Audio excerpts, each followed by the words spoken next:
స్తోత్రం. హల్లెలూయా. అయ్యో కొరాజిన, అయ్యో బెత్సైదా. వీళ్ళెవరు? కొరాజిన్ ఎవరు? బెత్సైదా ఎవరు? మనుషులేనా?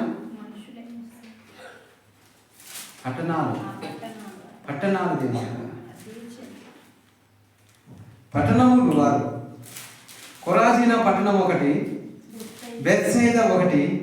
ఆ మధ్య చేయబడిన అద్భుతములు తూరు సీదోను పట్టణంలో చేయబడిన ఎడల ఆ పట్టణంలో పూర గోనెపట్ట కట్టుకొని తల మీద బూడిద వేసుకొని మారు మనసు పొంది ఉందరు. హల్లెలూయా. అద్భుతములు ఎక్కడ చేసిండు దేవుడు? కొరాజిన, బెత్సైదా. ఆ ప్రాంతంలో గొప్పగా అద్భుతాలు చేసిండు, గొప్ప గొప్ప అద్భుతాలు చేసిండు. అద్భుతాలు చేసినాను. అయినాను ఆ మనుషులందరూ ఎలా ఉన్నారు? దేవునికి విరోధంగా ఉన్నారు. దేవునికి పట్టించుకోకుండా వారి వారి పనులలో నిమగ్నులై ఉన్నారు. హల్లెలూయా. వారి వారి పనులలో తూలుతాను. ఏం చేస్తాను? తూలుతాను. పనులలో తూలుతాను వారు. ఆ గ్రామస్తులు, ఆ ఇంటిలో వారు, ఆ గ్రామంలో వారు, ఆ పట్టణం వారు.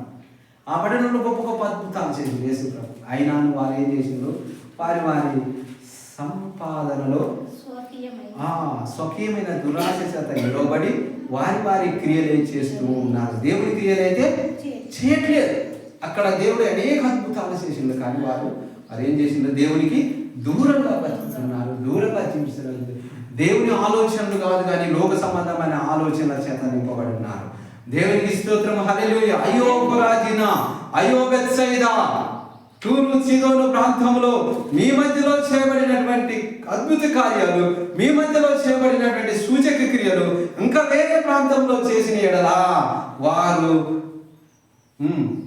మారు మనసు పొంది గోనె బట్ట కట్టుకొని బూడిదలో ఉండి వారు మారు మనసు పొంది ఉండదు. హల్లెలూయా. గోనె బట్ట అంటే ఏంటి? దీన వస్త్రం. దేవుడి దీన మనసే గోనె బట్ట. హల్లెలూయా. దీన మనసు ఎవరైతే ఉంటారో వారు గోనె బట్ట. ఈ వస్త్రాలే ఉంటాయి, కానీ నీతి వస్త్రాన్ని గోనె బట్ట అంటారు. దీన మనసు గల వారు గోనె బట్ట ధరించి ఉన్నారు. అది దేవునికి ఇష్టమైనది. అది దేవునికి ఇష్టమైనటువంటి అర్పణ, దేవునికి ఇష్టమైనటువంటి నివాసము, దేవుడు సంతోషించే విధానం. దేవుని సంతోషపరచాలన్నా లోకాన్ని సంతోషపరచాలి? దేవుని సంతోషపరచాలి. దేవుని సంతోషపరిచే వస్త్రం ఏది? వస్త్రం ఏది? దీన మనస్సు వస్త్రము. హల్లెలూయా అనండి ఒకసారి. దేవుని సంతోషపెట్టే వస్త్రం ఏది? దీన మనసు వస్త్రం. ఏంది ఆ వస్త్రం పేరు? ఏంది? గోనె బట్ట.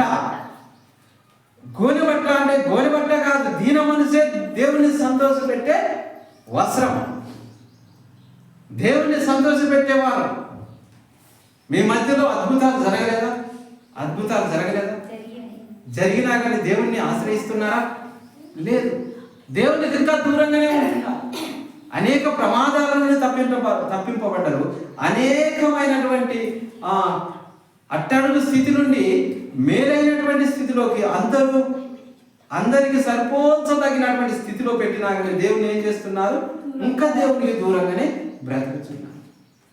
మనతోనే మాట్లాడుతాడు దేవుడు. ఎవరితో మాట్లాడుతున్నాడు దేవుడు? మనతోనే మాట్లాడుతున్నాడు దేవుడు.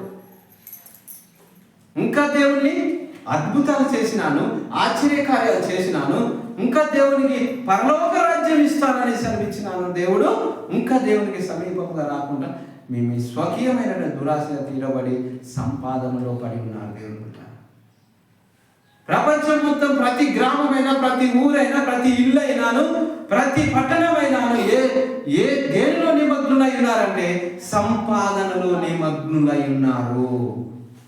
సంపాదనతో పోరాడతాం, సంపాదనతో ప్రయాణం చేస్తున్నారు. దేవునితో ప్రయాణం చేస్తలేదు, దేవుని మాటలతో ప్రయాణం చేస్తలేదు, సంపాదనతో ప్రయాణం చేస్తున్నారు. ఆ ప్రయాణం ఎక్కడికి పోతుంది? సంపాదన ప్రయాణం ఎక్కడికి పోతుంది? సో దేవుని బిడ్డలారా, చాలా జాగ్రత్తగా మన దేవుని చిత్తాన్ని మనం జరిగించాలి. దేవుని సమయాన్ని దేవునికి ఇవ్వాలి. దేవుని యొక్క సమయాన్ని దేవునికి ఇవ్వాలి. దేవునికి సమయాన్ని దేవునికి ఇవ్వకుండా మనం దొంగిలించిన వారిగా అయిపోతున్నాం.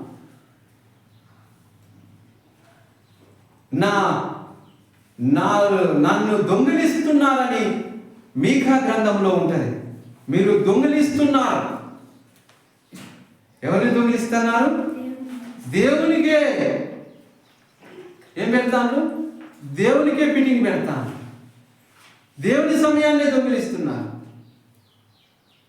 అది దేవునికి ఇష్టమైనది కాదు. దేవుని మీ మధ్యలో చేసినటువంటి అద్భుతాలు, మీ మధ్యలో చేసినటువంటి సూచక క్రియలు, మీ మధ్యలో చేసినటువంటి దేవుని చిత్తానుసారమైనటువంటి కార్యాలు ఇంకా బయట చేసిన ఎడల వారు ఎప్పుడో నమ్ముకొని ఎప్పుడో దేవుణ్ణి నమ్ముకొని వారు దీన వస్త్రం ధరించుకొని దేవుని యందు భయభక్తులు కలిగి ఉండేవారు. హల్లెలూయా! ఇంత గొప్ప భాగ్యము దేవుడు మనకి ఇచ్చాడు. ఇంత గొప్ప భాగ్యాన్ని మనం ఏం చేస్తున్నాము? పక్కకు పెడుతున్నాం. ఇంత గొప్ప భాగ్యాన్ని పక్కకు పెడుతున్నాం. పక్కకు పెట్టినప్పుడు మనం ఏం చేస్తున్నాము?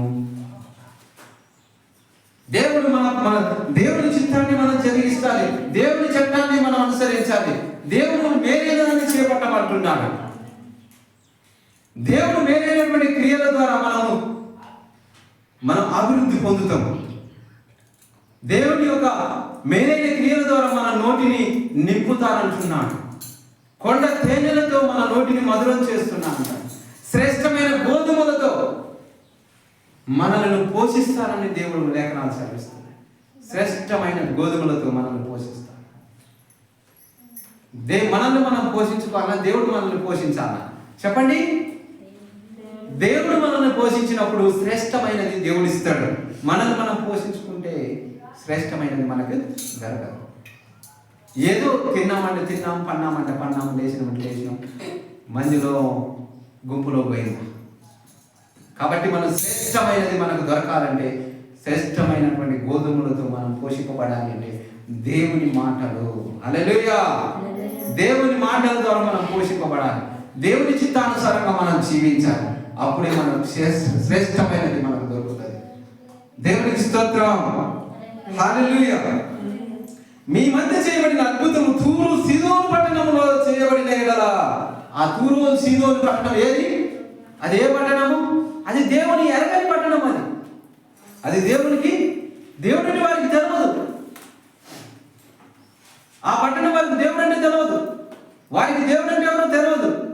అక్కడ అద్భుతాలు చేసిన ఎడల వారు నమ్మి ఆ దీన వస్త్రములు ధరించుకునేవారు. ఆ దీన మనసు గల వారాయి దేవుని చిత్తాన్ని జరిగించేవారు అని దేవుని లేఖనాలు సెలవిస్తున్న దేవుడు. కాబట్టి మనలో ఉండేటి అద్భుతాలు జరగలేదా? జరిగినాయి. అయినా మనం ఏం చేస్తున్నాము? దేవునికి దూరంగానే ఉంటున్నాం. గొప్ప అద్భుతం ఏమిటంటే పరలోక రాజ్యమే గొప్ప అద్భుతం. హల్లెలూయా! పరలోక రాజ్యం అదే మనకు గొప్ప. అదే మనకు భూ సంబంధమైన అద్భుతాలు దేవుడు చేస్తాడు. మొదటగా మనం ఏం చేయాలి? దేవుని రాజ్యాన్ని, నీతిని మనం వెతకాలి. అప్పుడు మనము అన్ని కూడా మనం పొందుకోగలుగుతాం. నీ ఆత్మ వర్ధిల్లుచున్న ప్రకారము అన్ని విధాలుగా వర్ధిల్లుతాం. భూ సంబంధమైన వ్యక్తిగా వర్ధిల్లుతాం. అన్ని విధాలుగా ఆత్మానుసారంగా వర్ధిల్లుతాం. ఆర్థికంగా వర్ధిల్లుతాం. కాబట్టి దేవుడు మనకిచ్చినటువంటి సమయంలో దేవునికి మనము ఇచ్చిన ఎడల దేవుడు మనకు సమయము ఇస్తాడు. ఏ సమయం ఇస్తాడు? ఆయుష్ అనే సమయం. ఆయుష్ అనే సమయం. హిజ్కియాకు ఆయుష్ అనే సమయం ఇచ్చిండా? దేవునికి ఇచ్చిండు. ఫస్ట్ సమయము ఎవరికి ఇచ్చిండు? హిజ్కియా. దేవునికి సమయం ఇచ్చిండు. దేవుడు హిజ్కియాకు సమయం ఇచ్చిండు. హల్లెలూయా! మరి మీరు కూడా దేవునికి సమయం ఇచ్చినప్పుడు నీకు సమయము దేవుడు ఇస్తాడు. ఈ భూమి మీద ఇంకా ఆయుష్ పొడిగించి మరొక సంవత్సరం అట్లనే కొన్ని సంవత్సరాలు, కొన్ని ఆయుష్ కాలం అంతా దేవుడు ఆయన స్వాధీనంలో ఉంచుకొని దేవుడు కాచి కాపాడుతాడు. హల్లెలూయా! ఇచ్చిన వాక్యము దేవుడు దీవించి ఆశీర్వదించును గాక.